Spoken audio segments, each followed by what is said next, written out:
इन्हें दिल्ली का रास्ता दिखाओ। ये कौन कह रहा है? कहाँ कह रहा है? किन स्थितियों में कह रहा है? किसको दिल्ली का रास्ता दिखाओ? ये सब जानने के लिए आप इस वीडियो को अंत तक देखेंगे तो सारी सच्चाई का आपको पता चल जाएगा। बहुजन समाज पार्टी के माध्यम से मानवर साहब काशीराम जी ने देश के कोने कोने में जाकर बहुजन समाज को राजनैतिक रूप से इकट्ठा करना आरंभ कर दिया। साहब काशीराम अपनी बहुजन विचारधारा में कोई विचारधारा को मिलावट नहीं करना चाहते थे। यानी जो बहुजन विचारधारा है उसमें दूसरी कोई विचारधारा की मिलावट नहीं चाहते थे। साहब इसे शुद्धता के साथ ही जमीन पर उतारना चाहते थे। मेहनत करने में साहब सबसे आगे रहते थे। मेहनत करते थे वो, और ये नहीं पीछे रहे, सबसे आगे रहते थे। अपनी जिंदगी का एक एक क्षण बहुजन समाज के लिए लगाते थे। यानी वो कोई क्षण बर्बाद नहीं होने देना चाहते थे। कोई क्षण वो बहुजन समाज के लिए ही समर्पित था उनका। तथा जब तक सांसें चलती रहीं साहब उसमें जरा भी तेज गति से चलते रहे। यानी जब तक सांसें उनकी जीवित रहे तब तक वो इस गति में कोई कमी नहीं आने दी, वो तेज गति से ही चलते रहे। पंजाब प्रांत के रोपड़ जिले में एक कार्यक्रम को आयोजन किया गया। कहते हैं पंजाब प्रांत, पंजाब प्रदेश के रोपड़ जिले में एक कार्यक्रम का आयोजन किया गया। इस कार्यक्रम में पंजाब के दूर दराज से कार्यकर्ता साहब को सुनने के लिए पहुंचे थे। स्वाभाविक है, मानवर काशीराम जैसा आदमी पहुंचे और उससे सुनने के लिए लोग न पहुंचे, तो दूर दराज के लोग पहुंच रहे थे। एक तो उनकी बात सुनने के लिए, दूसरा उनका दर्शन करने के लिए। मंच संचालक जो कर रहा था उसने साहब से अनुमति मांगी कि साहब एक अपना ही कार्यकर्ता है, वह साधु बना हुआ है तथा 5-7 मिनट अपनी बात रखना चाहता है। 5-7 मिनट के लिए उसको टाइम मांगा। एक साधु जो बना है समाज का लड़का, उसको बात रखने के लिए संचालक ने मानवर साहब से समय मांगा। साहब के पास समय की कमी थी। कमी होने के बावजूद साहब ने उसे हाँ कर दी कि ठीक है भाई, दे दीजिए 5-7 मिनट।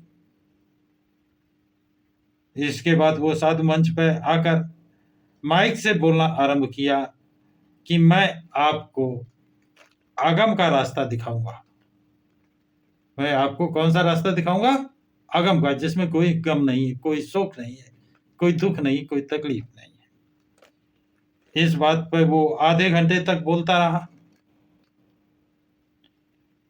जिससे वो लोगों को केवल अध्यात्म से जोड़ने की बात करता रहा। यानी सिर्फ अध्यात्म की बात वो करता रहा। अगले जन्म में क्या बनोगे, पिछले जन्म के कारण यहां तक पहुंचे हैं, इस तरह के कर्म करो कि जन्मांतर सुधर जाए। जहां हम जाएंगे वहां दुख खत्म हो जाएंगे। कहता है जहां हम जाएंगे वहां दुख खत्म हो जाएंगे। साहब उसकी बातों से बहुत दुखी हो गए। उसकी बातें सुन सुन करके बहुत दुखी हुए, क्योंकि एक तो वो पाखंड में ओत प्रोत बातें कर रहा था, दूसरा समय खराब कर रहा था, और मनवर साहब को अपने अगले कार्यक्रम के लिए प्रस्थान भी करना था। समय का अभाव था। तो साहब ने गुस्से में लाल होते हुए कहा। साहब जब गुस्सा होते थे तो लाल हो जाते थे एकदम से, और जब लाल हुए तो गुस्से में लाल होते हुए उन्होंने कहा, इस नालायक को चुप कराओ। क्या कहा? कि इस नालायक को, उस साधु को कहते हैं, इस नालायक को चुप कराइए। और साहब ने सीधे माइक पर जाकर बोलना आरंभ कर दिया, और साहब से रहा नहीं गया। वो खुद गए और उसे माइक लेकर बोलना प्रारंभ कर दिया और कहा, हमारे समाज के लोगों को आज तक ये मालूम नहीं हुआ है कि हमें क्या बोलना चाहिए और कहाँ बोलना चाहिए। साहब जबरदस्ती से माइक ले लिया और कहा कि हमारे समाज के लोग को अब तक ये पता नहीं हमको क्या बोलना चाहिए, कहाँ पे बोलना चाहिए। अगले जन्मों की बात सुधारना, पहले इसी जन्म को सुधार लेना चाहिए। मानवर कहते हैं अगले जन्म को तो बाद में सुधारना, पहले इसी जन्म को सुधार लेना चाहिए। हमारे पास काम बहुत ज्यादा है और समय कम है। हम फालतू की बातों पर समय खराब नहीं करना चाहते हैं। मानवर साहब कहते हैं कि हम फालतू की बातों में अपना समय बर्बाद नहीं करना चाहते हैं और न करना चाहिए किसी को। मैं बहुजन समाज को दिल्ली की संसद का रास्ता दिखाना चाहता हूं। आपको ध्यान होगा कि बाबा साहब यूं उंगली दिखाते हैं कि ये दिल्ली का रास्ता जो दिखाते हैं बाबा साहब, दिल्ली के सांसद का, वो बाबा मानवर कहते हैं कि हम बहुजन समाज को दिल्ली की संसद का रास्ता दिखाना चाहता हूं। और वो अपनी दिल्ली के रास्ते से, और उस साधु के लिए कह रहे हैं कि और वो अपने वो और ये आदमी दिल्ली के रास्ते से भटकाकर रोड़े डाल रहा है। हमारी मूवमेंट को इस तरह से नालायक लोगों ने दिग्भ्रमित नहीं होना चाहिए। मानवर कहते हैं हमारी मूवमेंट को इस तरह के नालायक लोगों से दिग्भ्रमित नहीं होना चाहिए। सही रास्ते का चुनाव, मानवर कहते हैं सही रास्ते का चुनाव करो। मैं इन्हें संसद का मार्ग दिखा रहा हूं, किन्हें? जनता को, सभी अपने समाज के लोगों को। कहां का रास्ता दिखा रहे हैं? संसद का रास्ता दिखा रहा हूं। तुम इन्हें अगम का मार्ग दिखा रहे हो। सवाल करते हैं मानवर कि मैं इन्हें संसद का रास्ता दिखा रहा हूं और तुम इनको अगम का रास्ता दिखा रहे हो। जिस अगम के मार्ग की तुम बात कर रहे हो वहां से समाज का कुछ भला नहीं होना, यानी उस रास्ते से समाज का, अगम के रास्ते से समाज का कोई भला नहीं होगा। इसलिए बहुजन समाज के तमाम लोगों से मेरा अनुरोध है कि वह इस तरह के विचारों पर रोक लगाएं ताकि समाज में चेतना पैदा करके उसे हुक्मरान बनाया जा सके।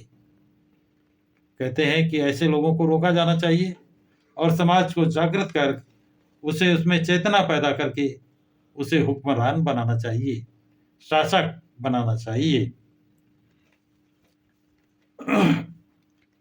इससे अगम के रास्ते से एक चाय भी नहीं आ सकती है।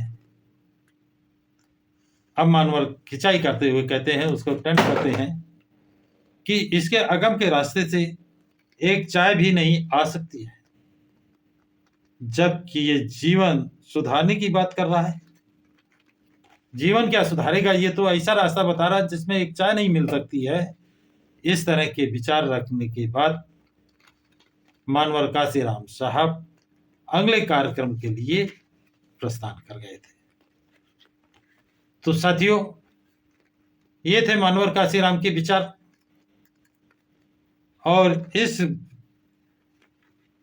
जो मैंने वक्तव्य दिया है, बताया है, वो इस किताब से माँ मुझे सेहरा नहीं कफन चाहिए, माँ मुझे सेहरा नहीं कफन चाहिए, मणि कुमार की लिखी हुई किताब है।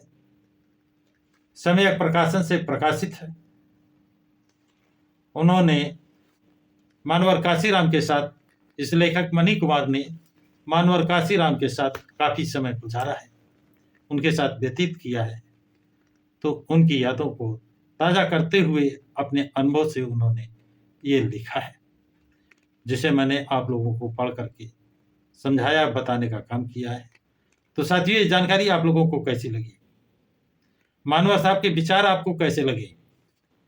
क्या साधु की बातों में पढ़ना चाहिए, अगम के रास्ते पर चलना चाहिए, अथवा आप सभी को, हम सभी को संसद पर कब्जा करना चाहिए, जिसका इशारा बाबा साहब ने किया था, और संसद पर पहुंचने का रास्ता मानवर काशीराम ने दिखाया।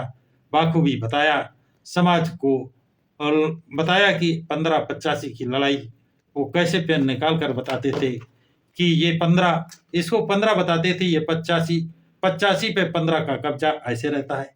और जब ये लेखन करता है तब ये इधर से हट करके फिर ऊपर हो जाता है, ये ऊपर ही रहता है।